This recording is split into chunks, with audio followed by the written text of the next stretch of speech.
Guys আমার নাতিক নিয়ে আসছিলাম গেম খেলার জন্য। নাতি আমাকে 3বার রিভাইভ দিয়ে আর বলে রিভাইভ দিবার পাবো না, কারণ সে শাটডাউন হয়ে গেছে।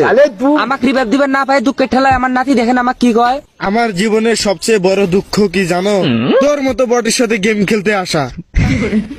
বালকামা তোকে আমি 3বার রিভাইভ দিছি, তুই আমাকে একবার রিভাইভ দিবে চাস না?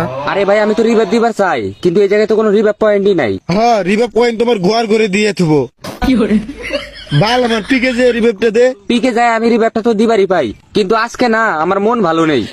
জানি তো, এখন তোমার মন ভালো থাকবো না, গোয়া ভালো থাকবো না, পক্কি ভালো থাকবো না। আজকে যদি রিভাইভ না পাই, রিপোর্ট মেরে তোর আইডি হোগা মেরে দিমু। না না ভাই, আইডিটা হুগা মারেন না, রিভাইভ দিতেছি, আমাকে একবার নানা করে কোন তাইলে। ওই যে তোর নানারা আইছে, দে দে দে, হালার হোগাটা মেরে দে। এই যে এই কারণে আমি তোকে রিভাইভ দিই না, তুই সবসময় আমার গালাগালি করস।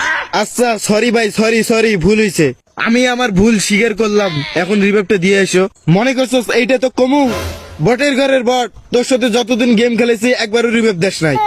তখন আমি গাল পারবো না, তো চুম্বা দিমু। ঠিক আছে সমস্যা নাই, আমিও রিভাইভ কার্ড তোমার পিছন দিয়ে ঢুকে দেবো। তোর মতো বটের রিভাইভ আমার লাগবো না, আমার সময় আবো না, তখন আমিও রিভাইভ ভরে দিমু। ওই যে আবার তোর নানারা আইছে, মার মার মার, হালাক মাইরে দে।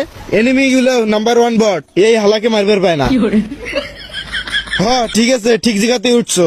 এখন এনিমি নিচ থেকে বিসিটে টাইনে ছিঁড়ে ফেলা। বটের বাচ্চা আজকে হ্যাক লাগাই আছে, না মারতে এনিমি মরে। ওই দেখো কানা এনিমিটা দেখো না, ওই যে তোর মাথার উপরে শালার হোগাটা মেরে দে। আরে বুইয়া নিছে, বাহ চুদির ভাই তো ভালো খেলে।